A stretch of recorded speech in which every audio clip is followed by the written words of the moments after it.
See, she has posted certain content on Facebook. She has posted certain content on Facebook which was derogatory, which was defamatory, and insinuations थे उसमें. And ये सारी हरकतों के पीछे एक क्रिमिनल एजेंडा था टू डिफेम. एंड नोटिस भी हमने भेजा था. नोटिस भेजने के बाद में भी she did not show any kind of regret और repents for her act. So we had no other option but to take it forward, and that is exactly what we have done. देखिए, जब हम किसी client को represent करते हैं तो हम एक वकील की हैसियत से करते हैं. जहाँ पे भी लॉ पॉइंट आता है और जहाँ पे भी किसी का फंडामेंटल राइट्स अफेक्ट होता है या कुछ लीगल राइट्स एक्सरसाइज करने हमको कोर्ट्स में, तो वहाँ पे हमारा रोल एज अ लॉयर आ जाता है. अब बात क्लाइंट्स की हो रही है तो क्लाइंट्स हमारे पास हर टाइप के क्लाइंट्स है. कॉर्पोरेट क्लाइंट्स है, सेलिब्रिटी क्लाइंट्स है, नॉन सेलिब्रिटी क्लाइंट्स है, regular what you call common man भी हैं. So we represent large sector of people जहाँ पे we have almost all sorts of clients. As far as the current case is concern, Julia Bliss की जिसकी बात कर रहे हैं हम, ये एक रशियन नेशनल है. एंड ये रशियन नेशनल ने कानून का उल्लंघन किया है. इन्होंने क्या किया है कि क्रिमिनली डिफेम किया है मेरे क्लाइंट को, एंड उस वजह से मेरा पार्टिसिपेशन हो गया इसमें as a lawyer, as an by way of lawyer. I have to protect the rights of my client, and हमने क्रिमिनल केस इनिशिएट कर दिया है क्रिमिनल कोर्ट्स में. We are seeking punishment of Julia Bliss for having committed the criminal acts of defamation. As far as my knowledge goes, she is currently in India, and if I'm not mistaken, she is in Mumbai right now. अभी initial stage पे case, as the case proceeds, progresses, जाहिर सी बात है कि अगले कुछ महीनों में इनिशिएट हो जाएगा action, and she'll be summoned to the court, and she'll have to take it further from there. See, she has posted certain content on Facebook. She has posted certain content on Facebook which was derogatory, which was defamatory, and insinuations थे उसमें. And ये सारी हरकतों के पीछे एक criminal agenda था to defame. And notice भी हमने भेजा था. नोटिस भेजने के बाद में भी she did not show any kind of regret or repents for her act. So we had no other option but to take it forward, and that is exactly what we have done. अभी एक legal process follow होगा. अब जो criminal trial के जो stages होते हैं वो स्टेज के हिसाब से she be summoned now, and उसके बाद में जाहिर सी बात है once the cognizance is taken by the जज तो the matter will proceed. And once I am able to prove the case which is a very clear case, it's a prima facie case, and she will be accordingly punished. Punishment may range anywhere between few months to maybe a couple of years, 2 years.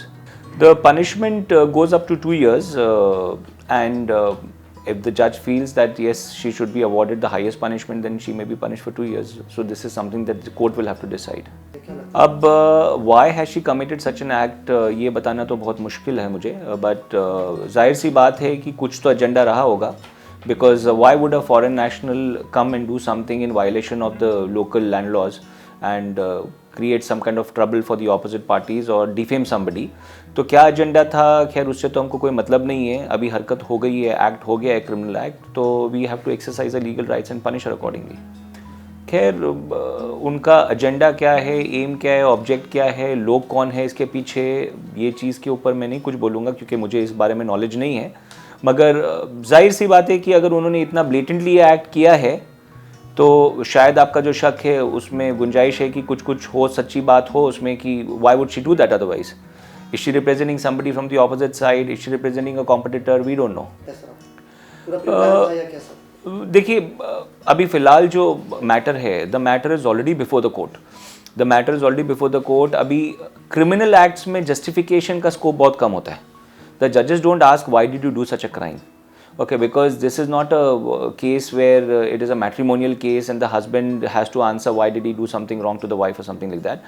So इसमें क्या होता है कि action हो गया है, अगर criminal act हो गया है तो then the next step is only awarding punishment. The only thing that we need to prove as a prosecution would be that the crime has been committed. So हमारा focus होता है कि commission of crime पे, because ये कोई preventive action नहीं है कि प्रिवेंट करना है किसी को कि क्यों क्राइम किया है, या फिर क्वेश्चन पूछना है उसको कि क्यों कर रहे हो इस तरीके का हरकत. क्रिमिनल लॉ में ये सब नहीं होता है. There is nothing called injunctive reliefs जैसे सिविल लॉ में होता है. तो ये केस जो अभी हमारे पास आया हुआ है, ये एक्ट होने के बाद आया हुआ है. तो जब एक्ट हो चुका है तो इसमें गुंजाइश नहीं होती, कोई स्कोप नहीं होता to get into the what do you call argument of why did she commit such an act. तो अभी next step is only awarding, trying to get the maximum punishment that we can get for her. देखिए, as far as the acts are concerned, जाहिर सी बात है कि acts were defamatory. It amounted to criminal defamation, and the sections invoked clearly fit into the case properly from all sides. सो जाहिर सी बात है, जो था झूठा था, उन्होंने जो बोला है सब झूठ था, और इसके पीछे क्रिमिनल ऑब्जेक्टिव था, एजेंडा था, वो भी दिख रहा है. एंड अगर क्लाइंट की तरफ से कुछ गलती होती तो ये केस बनता ही नहीं. तो जाहिर सी बात है कि क्लाइंट की तरफ से कुछ भी नहीं था, ये सारे झूठ की बुनियाद पे हुआ ये case. So therefore we have proceeded ahead. So मैं तो खाली इतना ही बोलूँगा कि because she has committed a wrong which is not only a criminal wrong but also a civil wrong, my clients also have a further right to seek damages for the acts of defamation. तो उसके बारे में भी मैं चर्चा कर रहा हूँ क्लाइंट से. हो सकता है कि I may file something soon on that part also. Thank you very much, sir. Thank you.